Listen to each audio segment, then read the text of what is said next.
दोस्तों जय मसीह। एक बार फिर से आपका स्वागत करते हैं अपने चैनल सकरा फाटक में।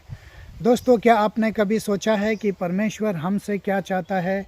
क्या आपने कभी ये सवाल किया है कि परमेश्वर क्या चाहता है?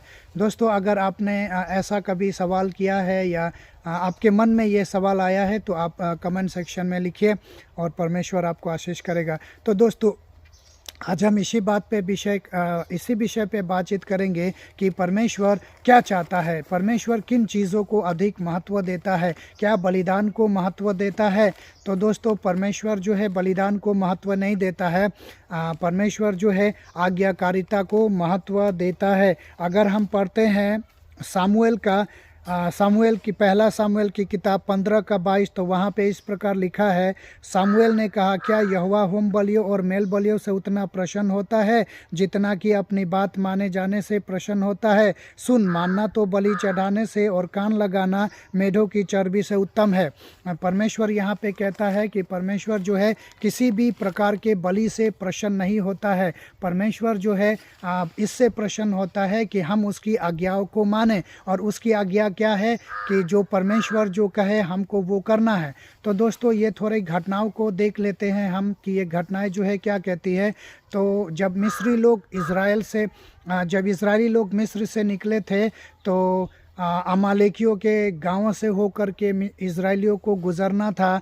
तो अमालेकियों ने उन मिस्री इजरायलियों के साथ में बहुत बुरा व्यवहार किया। क्योंकि दोस्तों, ध्यान देने वाली बात यहाँ पे ये है कि जब मिस्र से इजरायली लोग निकले थे, तो बहुत सारे तकरीबन 1 लाख लोग निकले थे, और उन 1 लाख लोगों में बहुत सारे गर्भवती महिलाएं थी, बूढ़े थे, बच्चे थे, और ऐसे भी लोग थे जो अच्छी तरीके से चल नहीं पा रहे थे, ऐसे लोग भी थे। तो ऐसे लोग जो हैं कतार में सबसे पीछे होते हैं।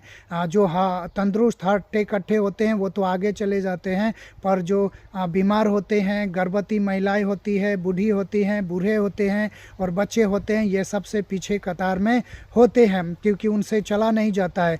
तो इनके रास्ते से जब ये इनके इलाके से होकर के इजरायली लोग गुजर रहे थे, तो इन अमालेकियों ने इजरायलियों के साथ में बहुत दुर्व्यवहार किया था, और ऐसा भी हो सकता है कि उन लोगों ने बहुत सारे लोगों को मार दिया होगा। इसलिए परमेश्वर जो है साउल से कहता है कि तू अमालेकियों के ऊपर में तनिक भी दया ना करना, चाहे जानवर हो, चाहे बूढ़े हो, चाहे जवान हो, चाहे बच्चे हो, चाहे दूध पीते बच्चे ही क्यों ना हो, तू किसी के ऊपर में भी दया मत करना, सबको मार देना। मगर साउल क्या करता है, वहाँ का जो राजा होता अमालेकियों का राजा को उसको पकड़ करके लेकर के आता है, और जो मोटी मोटी अच्छी गाय होती है उसको भी लेकर के आती है, और भी बहुत सारा चीज़ जो है जो अच्छा होता है वहाँ पे वो लेकर के आता है और उसको रखता है। और जब सामुएल जो है साउल से भेंट करने के लिए आता है, तो साउल जो है बहुत ही गर्व के साथ में कहता है कि देखो, मैंने परमेश्वर की इच्छा को पूरा किया। और परमेश्वर जो है सामुएल को पहले ही बता चुका कि साउल ने मेरी आज्ञाओं का पालन नहीं किया है। तो जब सामुएल आता है साउल के पास में, तो कहता है कि मैंने आज्ञा का पालन किया। तो सामुएल पूछता है कि ये जो चीज़ है जो हमको दिखाई दे रही है, सुनाई दे रही है, गाय भैंस बकरियों की आवाज़, ये क्या है? तो बोलते ये तो बलि चढ़ाने के लिए, होम बलि करने के लिए तेरे दास लोग लेकर के आए हैं। तो वहीं पे सामुएल कहता है कि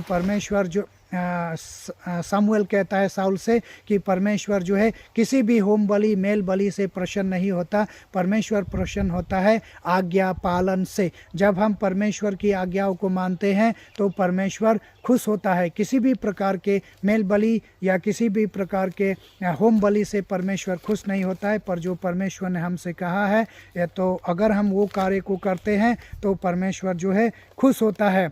उसके बाद में दोस्तों देखते हैं कि मत्ती 9:13 क्या कहता है। मत्ती कहता है, इसलिए तुम जाकर इसका अर्थ सीख लो कि मैं बलिदान नहीं परंतु दया चाहता हूँ, क्योंकि मैं धर्मियों को नहीं परंतु पापियों को बुलाने आया हूँ।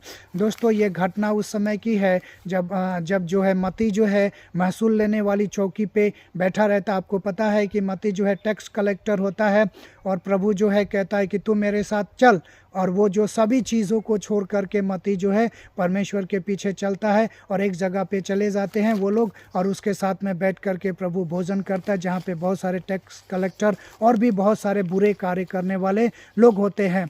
तो वो लोग फरीसी और सदूकी सवाल करते हैं कि तेरा जो मालिक है, तुम्हारा जो गुरु है वो पापियों के साथ में क्यों भोजन करता है। तो परमेश्वर ने वहाँ पे उन लोगों को बताया कि देखो मैं जो है दया चाहता हूँ और दंड नहीं देना चाहता। मैं किसी को दंड देना नहीं चाहता, पर मैं दया चाहता हूँ। मैं पापियों को बुलाने आया हूँ। जो बीमार है उनको डॉक्टर की आवश्यकता होती है, जो अच्छे हैं वो कभी भी डॉक्टर के पास में नहीं जाते हैं। तो परमेश्वर यहाँ पे ये बताना चाहता है कि इस संसार के सभी लोग जो हैं पापी है और सभी लोगों को परमेश्वर की ज़रूरत है। इस संसार में ऐसा कोई भी इंसान नहीं है दोस्तों जो ये कह सके कि मुझे परमेश्वर की ज़रूरत नहीं है, मैंने पाप नहीं किया, मेरा उद्धार मैं खुद करा लूँगा। ऐसा इस संसार में कोई भी इंसान कह नहीं सकता है, और कह भी सकता है तो फिर भी उसका उद्धार नहीं हो सकता। अगर हम जोर ज़बरदस्ती कहें नहीं मेरा उद्धार हम खुद से करा लेंगे तो वो कह सकता है,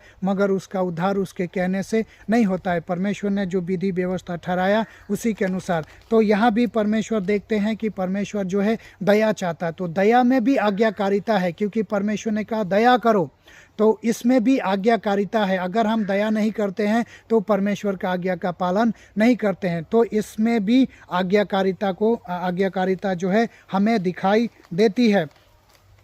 उसके बाद में मत्ती 12:7 जब हम पढ़ते हैं तो वहाँ भी लिखा है, यदि तुम इसका अर्थ जानते कि मैं दया से प्रसन्न होता हूँ बलिदान से नहीं, तो तुम निर्दोष को दोषी नहीं ठहराते। यहाँ भी कुछ ऐसे ही होता है। प्रभु के दास लोग, चेले लोग जो हैं जा रहे हैं रास्ते में और उनको भूख लगती है और वो बाले तोड़ करके खाने लगते हैं। तो वो कहते हैं भाई तुम लोग शब्द के दिन में ऐसा काम क्यों करते हो, खाना पीना क्यों करते हो। तो प्रभु उनको बताता है कि शब्द का दिन जो है इंसानों के लिए बनाया गया है, ये सही है, मगर यहाँ तो मैं ही हूँ, परमेश्वर मैं ही हूँ। शब्द तुम्हारा उद्धार नहीं करा सकता, मगर उद्धार कराने वाला परमेश्वर तो मैं हूँ। कोई भी संसार का विधि व्यवस्था परमेश्वर से बड़ा नहीं है।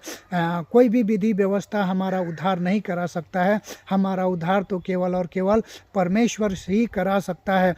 तो ये शब्द के दिन हम बाले तोड़ करके खा ले तो ये कोई पाप नहीं है, पर परमेश्वर का आज्ञा पालन और परमेश्वर के पीछे चलना ये सबसे बड़ी आज्ञा है परमेश्वर का।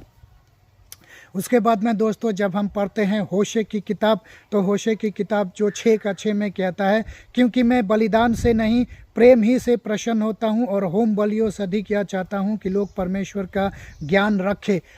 अभी होशे भी यही बातें कहता है कि परमेश्वर जो है किसी भी प्रकार का कोई भी बलिदान नहीं चाहता है। परमेश्वर चाहता है कि लोग परमेश्वर की आज्ञा को माने। परमेश्वर ने जो रास्ता दिखाया है, परमेश्वर ने जो नियम बनाया उस नियम का पालन करे, परमेश्वर के साथ में नम्रता से चले और परमेश्वर को जानने का प्रयास करें। दोस्तों परमेश्वर का जानने का ही मतलब होता है कि परमेश्वर का आज्ञा पालन करना और परमेश्वर के डर और भय में जीवन व्यतीत करना। तो यही मतलब होता है दोस्तों। अगर हम मीका 6:6 में पढ़ते तो यहाँ पे बहुत ही महत्वपूर्ण बात परमेश्वर ने कहा है। मीका 6 और 8 में अगर हम देखते तो यह लिखा है, मैं क्या लेकर के यहोवा के सम्मुख आऊँ। देखिए मीका जो है परमेश्वर से सवाल करता है कि मैं क्या लेकर के परमेश्वर के सम्मुख में आऊं और ऊपर रहने वाले परमेश्वर के सम्मुख झुकूं। क्या चीज़ लेकर के आए और क्या चीज़ लेकर के झुके। इस संसार में ऐसी क्या चीज़ें हैं। क्या मैं होम बलि के लिए एक वर्ष के बछड़े को लेकर के उसके सामने आऊं। क्या यहोवा हमारे हजारों मेढ़ों या तेल कि लाखों नदियों से प्रसन्न होगा। क्या मैं अपने अपराधों के प्रायश्चित के लिए अपने पहिलौठों को या अपने पापों के बदले अपने जन्माए हुए को दे दूं। इससे क्या परमेश्वर प्रसन्न हो जाएगा। फिर आठ में लिखा है, हे मनुष्य वह तुझे बता चुका कि क्या अच्छा है और यहोवा तुझसे इसे छोड़ और क्या चाहता है कि तू न्याय से काम करे और कृपा से प्रीति रखे और अपने परमेश्वर के साथ नम्रता से चले। दोस्तों किसी भी प्रकार का होम बलि, किसी भी प्रकार का बलि से परमेश्वर प्रसन्न नहीं होता है। परमेश्वर प्रसन्न होता है जब हम उसकी आज्ञाओं को मानते हैं, उसके साथ में नम्रता के साथ में चलते हैं। तो दोस्तों नम्रता के साथ में चलने का मतलब नम्रता के साथ में चलने का मतलब होता है परमेश्वर का आज्ञा का पालन करना, परमेश्वर का आज्ञा पालन करना। जब हम परमेश्वर का आज्ञा का पालन करते हैं तो इसी का मतलब होता है नम्रता से चलना, क्योंकि हर बातों में हम परमेश्वर को प्राथमिकता देते हैं और हर बातों में परमेश्वर की बातों को हम मानते हैं। तो इसका मतलब है कि हम परमेश्वर के साथ में नम्रता से चल रहे हैं। अगर हम इन कार्यों को नहीं करते हैं तो हमारा प्रेम जो है परमेश्वर में नम्रता के साथ में नहीं है और हम परमेश्वर की आज्ञा का पालन नहीं करते हैं। तो दोस्तों, परमेश्वर यही चाहता है कि इस संसार के सभी लोग जो हैं परमेश्वर के साथ में मेल मिलाप रखें और परमेश्वर का आज्ञा का पालन करें। और परमेश्वर चाहता है कि सभी लोग बलिदान को नहीं पर दया दिखाए, क्योंकि हम देखते हैं जो दुष्ट किसान के बारे में, दुष्ट अधिकारी के बारे में जो परमेश्वर जो है परमेश्वर ऐसे बताता है कि एक देनदार था जो कुछ पैसा रखा हुआ था, उसके ऊपर में कर्ज था और फिर राजा जो है उससे कहता है कि तू कर्ज कब चुकाएगा। तो राजा कहता है कि इसको पकड़ो, इसको जेल में डाल दो। तो वो राजा से माफ़ी मांगता है, क्षमा मांगता है और कहता है कि तू धीरज धार, कुछ मुझे समय दे, मैं चुका दूंगा। तो राजा जो है उसके ऊपर में दया करता है और दया करके उसको छोड़ देता है। जब वो बाहर निकलता है तो बाहर निकलने के बाद में क्या करता है, उसका देनदार से उसका मुलाकात होता है। वो उसको पकड़ता, कहता है नहीं नहीं, अभी के अभी तुम मेरा जो कर्ज है चुकता करो। वो कहता है कि नहीं, कुछ दिन समय दो, मैं चुका दूंगा। तो वो ये व्यक्ति क्या करता है, उसको जेल में डाल देता है। और कोई आदमी जो है इसका शिकायत फिर से राजा से कर देता है, तो राजा जो है उसको पकड़ करके जेल में डाल देता है। तो दोस्तों, ये जो कहानी है, ये कहानी में परमेश्वर हमसे ये बताना चाहता है कि जिस तरह परमेश्वर हम पे दया करता है, उसी तरह हमें भी अपने लोगों के साथ में दया करना चाहिए। चाहे वो हमारा भाई हो, हमारा पड़ोसी हो, चाहे कोई भी क्यों ना हो, हमें उसी के समान, परमेश्वर के समान ही उसके ऊपर में भी दया करना चाहिए, क्योंकि ये दया भी आज्ञाकारिता में ही आता है। अगर हम दया नहीं करते हैं तो दया नहीं करेंगे तो परमेश्वर की आज्ञा का पालन भी नहीं करते, क्योंकि ये पूरा एक शरीर है, इस शरीर में बहुत सारे अंग हैं। अगर एक अंग काम नहीं करेगा तो ये शरीर का मतलब नहीं है दोस्तों, हम अपंग हो जाएंगे। अगर ये हाथ नहीं काम करेगा तो ये हाथ काम नहीं करेगा तो मेरा शरीर, पूरा शरीर में कष्ट होगा। तो परमेश्वर का वचन भी ऐसा ही है, बहुत सारा वचन है मगर सब मिला जुला करके एक ही के ऊपर में दबाव डालते हैं, एक ही के ऊपर में जोर देते हैं, आज्ञा पालन, तुम आज्ञा पालन करो। पूरा बाइबल का निचोड़ यही है, आज्ञा पालन। और आज्ञा पालन में दया आता है, क्षमा आता है, कृपा आता है, भलाई आता है, धैर्य आता है, ये सब कुछ आज्ञा पालन में आता है। तो दोस्तों, उम्मीद है इस वीडियो के द्वारा परमेश्वर ने आप सबको आशीष किया है। तो मिलते हैं फिर किसी दूसरे वीडियो में, तब तक के लिए जय मसीह।